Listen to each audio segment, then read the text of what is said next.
Boa tarde, vamos à nossa palestra da sessão de saúde de sexta-feira, agradecendo a Deus pela oportunidade de estarmos juntos. Pai nosso que estás no céu, santificado seja o vosso nome. Venha a nós o vosso reino, seja feita a vossa vontade, assim na terra como no céu. O pão nosso de cada dia nos dai hoje, perdoai as nossas dívidas, assim como procuramos perdoar os nossos devedores. Não nos deixeis cair em tentação e livrai-nos do mal.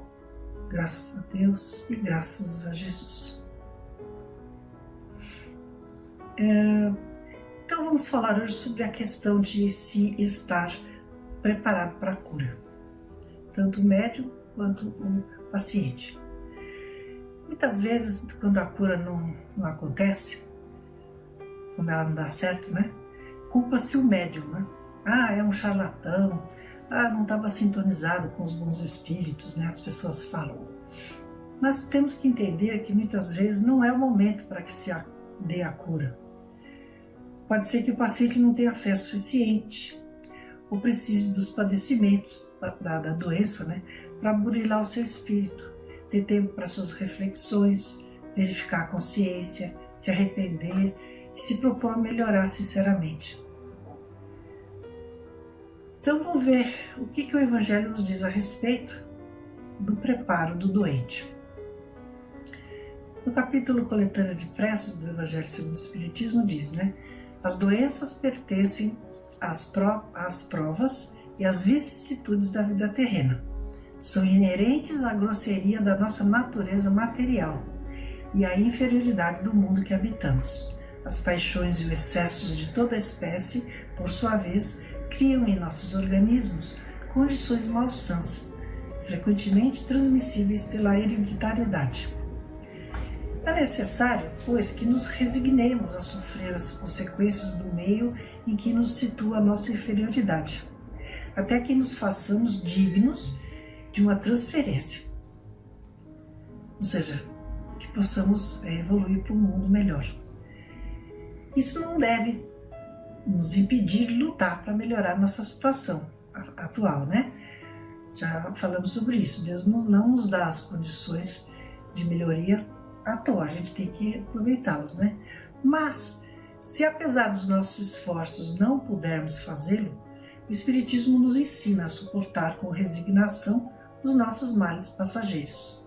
Então fica claro aqui que às vezes não é para a cura acontecer, Temos que nos resignar a isso, porque merecemos, precisamos passar por aquela prova, E no capítulo 5, Bem-aventurados os aflitos, nós lemos: criaturas humanas, é nisso que tendes necessidade de vos elevar, para compreender que o bem está muitas vezes onde pensais ver a cega fatalidade.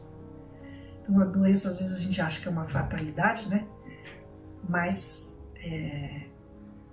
é um bem para o nosso espírito, Por que medir a justiça divina pela medida da vossa? Podeis pensar que o Senhor dos mundos queira, por um simples capricho, infligir-vos penas cruéis? Então Deus não se apraz de nos fazer sofrer, Nada se faz sem uma finalidade inteligente, e tudo o que acontece tem a sua razão de ser. E na fé a gente tem que crer nisso, Se percrustasseis melhor todas as dores que vos atingem, sempre encontraríeis nelas a razão divina, razão regeneradora, e vossos miseráveis interesses representariam uma consideração secundária, que relegaríeis ao último plano. Vai dar mais valor aos valores espirituais, e não à matéria. Temos aqui um exemplo, uma história um conto do irmão X, Doentes e Doenças, que, se não me engano, eu já li isso aqui há um tempo atrás, mas vale a pena para dar como exemplo, Então o irmão X chama-se Doentes e Doenças e está no livro Instantes da Vida. Então o irmão X e um companheiro foram prestar atendimento no hospital, acompanhados por um instrutor espiritual que ingressava no serviço pela primeira vez. Nossa missão era atender, diz o irmão X, 4 irmãos encarnados sofredores nas tarefas do magnetismo curativo. Designá-lo-emos por números. Então eles vão se referir a essas pessoas por número 1, 2, 3 e 4, e não pelos nomes, né? Eles se aproximaram dos doentes depois de fazerem uma curta oração. E o número 1 arfava com aflitiva falta de ar e suplicava em voz baixa: valei-me, Senhor, curai-me, e já não desejarei no mundo outra coisa senão servir-vos. O segundo implorava, sob as dores abdominais em que se contorcia: ó meu Deus, tende misericórdia de mim, concedei-me a saúde e procurarei exclusivamente a vossa vontade.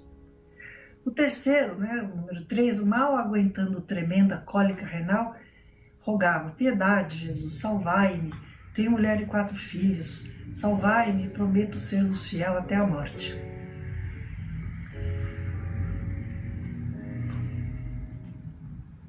E por fim o quarto, com uma severa crise de artrite reumatoide, implorava: Jesus, ó divino médico, atendei-me. Todos então se lamentando e rogando a Deus e prometendo servir a Deus, Então o orientador que acompanhava o irmão X de colega, enterneceu-se. Sensibilizados, então os 3 puseram-se ao trabalho, Exímio conhecedor de ondas e fluidos, o orientador consertou vísceras junto com o irmão X e o companheiro, sanou disfunções ali, renovou vísceras, renovou células mais além, e o resultado não se fez esperar. Recuperação quase integral para todos. Entramos em prece, os 3, agradecendo ao Senhor a possibilidade de veicular-lhe as bênçãos. E no dia seguinte, quando voltaram ao hospital pela manhã, tudo tinha mudado. Melhorados com segurança, os doentes pela manhã já nem se lembravam do nome de Jesus. O enfermo número 1 estava exasperado porque o irmão que faltara o compromisso de visitá-lo na véspera. Aquele malandro vai para me pagar, já estou o suficiente forte para desancá-lo, não vejo como prometeu porque me deve dinheiro, Não veio como prometeu porque me deve dinheiro e naturalmente ficará satisfeito em saber me esquecido e morto. O segundo esbravejava: ora essa, por que me vieram perguntar se eu queria orações? Já estou farto de rezar. Quero alta hoje mesmo. O terceiro falava: quem falou aqui em religião? Não quero saber disso, chame o médico, e gritando para a enfermeira, Se minha mulher ligar, diga que eu sarei que não estou. E o número 4 vociferava para a jovem que trouxera o lanche matinal: sai da minha frente com o seu café recantado. E assim foi, todos muito mal criados. E espantados, os 3 espíritos, diante da mudança à vida, recorreram à prece. E o superior espiritual da instituição veio até eles. Após explicar o que ocorrera, esclareceu: meus irmãos, vocês cometeram um pequeno engano. Nossos irmãos ainda não se acham habilitados para o retorno à saúde. Imprescindível baixar a taxa das melhoras efetuadas. E sem qualquer delonga, o superior podou energias aqui, diminuiu recursos ali, interferiu em determinados centros orgânicos mais além, e com grande surpresa para o nosso grupo socorrista, os irmãos enfermos, com ligeiras alterações para melhoria, foram restituídos ao estado anterior, para que não lhes viesse a ocorrer coisas piores. Então, é isso, a providência divina é sábia e temos que confiar. Quando a cura não se dá, não é necessariamente porque o médium não foi eficiente, não estava preparado, Não teve a vontade forte e suficiente para prestar o auxílio. Foi porque a providência divina julgou que aquele irmão que foi tratado não estava pronto para a cura. De qualquer forma, existem muitos outros exemplos, Mas a gente tem que ter fé, de que Deus é que sabe o que é melhor para nós, De qualquer forma, o médium tem grande responsabilidade para o bom termo dos trabalhos de cura. Então vamos ver o que o Evangelho nos diz a respeito do preparo preparo do médium. No capítulo 24, não pôr a candeia debaixo do alqueiro, o item: os sãos não precisam de médico. E aconteceu que, estando Jesus assentado à mesa numa casa, eis que vindo muitos publicanos e pecadores, se assentaram a comer com ele e com os seus discípulos. E vendo isso, os fariseus diziam aos seus discípulos: por que come o vosso mestre com publicanos e pecadores? Os fariseus não gostavam dos publicanos, achavam que eles eram uma seita, vamos dizer, menor, né? Os cobradores de impostos. Os fariseus eram os homens da lei, né? Orgulhosos, né? E não se conformavam que Jesus estava sentando à mesa com aquelas pessoas. Mas, ouvindo-os, Jesus disse: os sãos não têm necessidade de médico, mas sim os enfermos. Isso é de Mateus. Estas palavras, como tantas outras, aplicam-se ao espiritismo. Às vezes admira-se que a mediunidade seja concedida a pessoas indignas e por isso mesmo capazes de a empregarem mal. Porque nem sempre, às vezes todo mundo tem mediunidade, né? Sejam bons ou maus. Digamos de início que a mediunidade é inerente a uma condição orgânica de que todos podem ser dotados, como a de ver, de ouvir, de falar. Deus outorgou as faculdades ao homem, dando-lhes a liberdade de usá-las como quiser, preservando-lhes seu livre-arbítrio. Mas se o pecador não aproveitar por bem esse dom, então ele será punido com a perda ou a perversão da sua faculdade, de que os maus espíritos se apoderarão para o obsedar ou enganar. E todos então sabemos, né, de casos de médiuns curadores, né, que se perderam pelo egoísmo, pela vaidade, pelo orgulho, né, e acabaram adquirindo obsessões, né, com um comportamento bastante inadequado. Em Coletânea de Preces, no item 28 do Evangelho, isso é colocado mais uma vez, né? Se os bons espíritos às vezes se servem de instrumentos imperfeitos, é para bem aconselhá-los e procurar levá-los ao bem. Então é uma oportunidade que Deus está nos dando, né? Mas se encontram corações endurecidos e se os seus conselhos não são ouvidos, retiram-se e os maus têm então o campo livre. Então é muito sério, né, isso, né? É o campo para obsessões, né? Os médiuns que não aproveitam bem o seu dom. Ou não aproveitam de forma alguma, né? Há aqueles que aproveitam mal, né? E numa próxima oportunidade nós vamos falar, né, dos médiuns que cobram pelo seu serviço, né? E há aqueles que nem não querem saber, né, de aprimorar e de ajudar o próximo com a sua mediunidade. Ou porque tem medo, ou por ignorância, né? Então, na Revista Espírita de Paris, em outubro de 1867, no item Dissertações Espíritas, temos aqui uma comunicação que é uma carta, normalmente são cartas, né, que a Kardec recebia de pessoas contando suas experiências, né? Às vezes é algum espírito que faz então a comunicação. Nesse caso é um espírito. O título é Conselhos sobre a Mediunidade Curadora, de 1867, mas essa foi em março. A publicação foi em outubro, no mesmo ano. E a comunicação é do espírito do abade príncipe de Hohenlohe, e foi dado pelo médium do Sr. Deslian. O Deslian, não sei, é francês. E nos diz, né? Como já vos foi dito muitas vezes nas diferentes instruções, a mediunidade curadora é um dos tipos de mediunidade que, chamada a desempenhar um grande papel no período atual, eu vou ler de novo. Como já vos foi dito muitas vezes nas diferentes instruções, a mediunidade curadora é um dos tipos de mediunidade chamada a desempenhar um grande papel no período atual da revelação.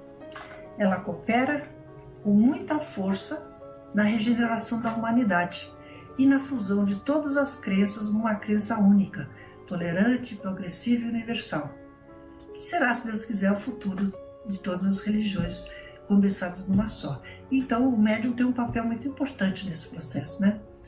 Já disse e repito, todo o mundo possui mais ou menos a faculdade curadora. E se cada um quisesse consagrar-se seriamente ao estudo dessa faculdade, muitos médiuns que ignoram sua capacidade poderiam prestar úteis serviços aos seus irmãos em humanidade. Em geral, os que buscam a faculdade curadora têm como único desejo obter o restabelecimento da saúde material, restituir a liberdade de ação a tal órgão impedido nas suas funções por uma causa material qualquer, uma doença, né? Mas, diz o Espírito, né, sabei-o bem, esse é o menor dos serviços que essa faculdade é chamada a prestar. A faculdade curadora tem uma missão mais nobre e mais extensa. Se pode restituir aos corpos o vigor da saúde, também deve dar às almas toda a pureza de que são suscetíveis. E é somente nesse caso que poderá ser chamada curativa, no sentido absoluto da palavra. Muitas vezes vos disseram, e vossos instrutores nunca vos repetiram em demasia, que o aparente efeito material, o sofrimento, quase sempre tem uma causa mórbida e imaterial, residindo no estado moral do espírito. Então o problema está no espírito, né? E acaba se revertendo sobre o corpo. Muitas vezes, aí está uma das razões pelas quais tal doença, subitamente curada pela influência de um médium, reaparece com todos os seus acidentes, desde que a influência benfazeja se afaste, porque não resta nada, absolutamente nada, para combater a causa mórbida. É preciso, então, tratar ao mesmo tempo o corpo e a alma. É aquela questão de você se cura de um mal, né, mas você não está curando o principal, que é o mal espiritual. E aí você acaba adquirindo outro mal físico, né? Para ser médium curador, assim, é preciso preparar-se não só pela prece, mas pela depuração de sua alma, a fim de tratar fisicamente o corpo pelos meios físicos e de influenciar a alma pela força moral. É aquela questão da força moral que é necessária ao médium para ele combater, né, um fluido pernicioso trazido por algum obsessor, por exemplo, né, um fluido pernicioso que a pessoa tem, né. Jesus dizia que o médico tem por missão cuidar dos doentes e não dos que gozam de boa saúde. Então lembrai-vos de que na questão de saúde moral, há doentes por toda parte. Deve-se curar a todos, não só aos pobres. Porque existe essa ideia, né? Desculpe. De que o médium tem que cuidar só dos pobres, né? Mas na verdade deve-se curar a todos, não só aos pobres.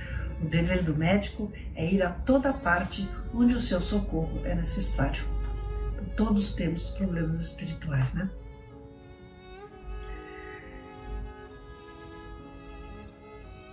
Então é cuidar do corpo e da alma. Temos que sempre lembrar disso. Por isso que não devemos nunca deixar de estudar, né? De ouvir palestras, de nos ligarmos a Deus, fazendo nossas preces, né? Qualquer que seja a religião, a gente tem que estar cuidando do nosso lado espiritual. Finalizando, vamos ler o que o Espírito Doutor Bezerra de Menezes tem para nos dizer a respeito dos médiuns. E nesse texto chamado assim, Nos Serviços de Cura, Bezerra nos diz, está no livro Cartas do Coração, psicografado por Francisco Cândido Xavier.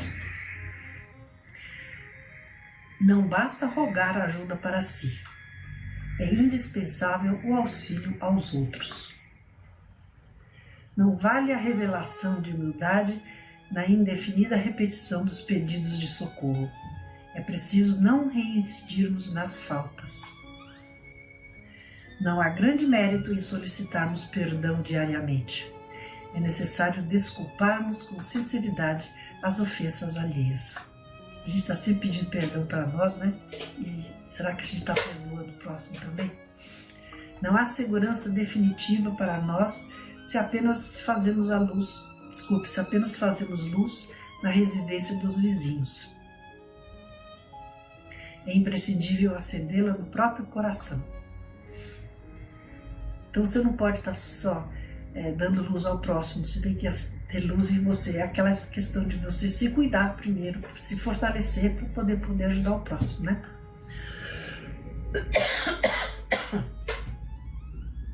Desculpe. Não nos sintamos garantidos pela certeza de ensinarmos o bem a outrem, né? É imperioso cultivá-lo por nossa vez. Não é serviço completo a ministração da verdade construtiva ao próximo. Preparemos o coração para ouvi-la de outros lábios, com referência às nossas próprias necessidades, sem irritação e sem revolta. Porque o médium, muitas vezes, ele se acha o máximo, né? Então, ele está ajudando a todos e ele não precisa de ajuda. E nós temos que ter essa humildade, né? De aceitar uma palavra, uma crítica construtiva, né? E colocar o nosso orgulho de lado, né? Então, aqui diz, né? Preparemos o coração, né? Para ouvir a verdade de outros lábios, com referência às nossas próprias necessidades, sem irritação e sem revolta. Não é integral a medicação para as vísceras enfermas. É indispensável que não haja ódio e desespero no coração. Não adianta você querer ajudar o próximo e você está com ódio e desespero no coração, né? Não adianta o auxílio do plano superior quando o homem não se preocupa em retê-lo.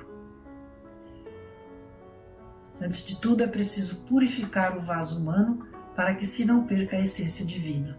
Então, estar sempre com Deus no coração. Não basta suplicar a intercessão dos bons espíritos.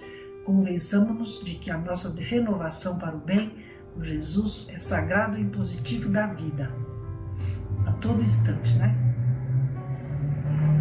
Não basta restaurar simplesmente o corpo físico. É inadiável o dever de buscarmos a cura espiritual para a vida eterna. Então, os médiuns, fica claro que os médiuns têm desempenham um papel importante na transformação moral que se opera nessa fase de transição para o mundo de regeneração. A qualidade dos serviços que os médiuns podem prestar dependem da boa orientação que derem às suas faculdades, pois os que seguem o mau caminho causam más impressões e retardam a conversão dos incrédulos. O médium tem que dar um bom exemplo, né? Porque incrédulos existem muitos, e se eles veem um médium mal encaminhado, eles vão continuar na sua descrença, né? É muito ruim para a sociedade quando se verifica um médium indo para um mau caminho, né? Aqui diz, né? Causam más impressões e retardam a conversão dos incrédulos. E isso retarda o processo de regeneração no nosso mundo também, né? Olha a responsabilidade. O médium que deseja manter seu dom, engrandecê-lo e desenvolvê-lo, deve engrandecer-se moralmente, abstendo-se de tudo o que possa desviá-lo da sua finalidade providencial. Então, lembrando que somos médiuns a todo instante, né?